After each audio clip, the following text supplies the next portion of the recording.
నమస్తే అన్న అందరికీ నమస్కారం. కువైట్లోని ఇళ్లలో లక్షల మంది కార్మికులు పనిచేస్తూ ఉన్న విషయం అందరికీ తెలిసిందే. వివిధ దేశాల నుంచి కువైట్లోకి వచ్చి ఇళ్లలో పనిచేస్తూ ఉన్నారు.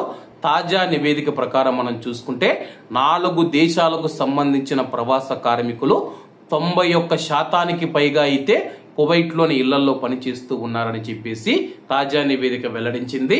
వివరాలకి వెళ్తే సెంట్రల్ అడ్మినిస్ట్రేషన్ ఆఫ్ స్టాటిస్టిక్స్ తాజా నివేదిక ప్రకారం కువైట్లో 7,40,000 మంది గృహ కార్మికులు పనిచేస్తూ ఉన్నారని చెప్పి మొత్తం గృహ కార్మికులలో 43.2% మందితో భారతీయ గృహ కార్మికులు అగ్రస్థానంలో కొనసాగుతూ ఉన్నారు. పురుషులు మరియు స్త్రీలతో కలుపుకొని మొత్తం గృహ కార్మికులలో 43.2% మంది భారతీయ గృహ కార్మికులు కువైట్లో పనిచేస్తూ ఉన్నారు.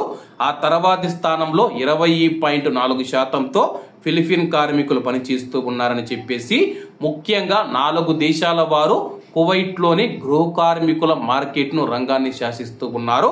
అందులో భారతీయులు అగ్రస్థానంలో ఉంటే 2వ స్థానంలో ఫిలిపిన్లు, 3వ స్థానంలో శ్రీలంక, 4వ స్థానంలో బంగ్లాదేశ్కు సంబంధించిన గృహ కార్మికులు ఉన్నారని చెప్పేసి మొత్తం ఈ యొక్క జాతీయులలో మనం చూసుకుంటే 91.4% మంది ఈ యొక్క 4 దేశాలకు సంబంధించిన గృహ కార్మికులు కువైట్లోని ఇళ్లలో పనిచేస్తూ ఉన్నారని చెప్పేసి తాజా గణాంకాలు తెలిపాయి.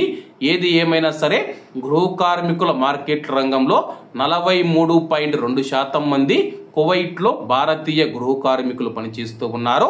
కాబట్టి అందరూ బాగుండాలి, అందులో మనం ఉండాలి. అందరికీ నమస్తే అన్న, జై హింద్.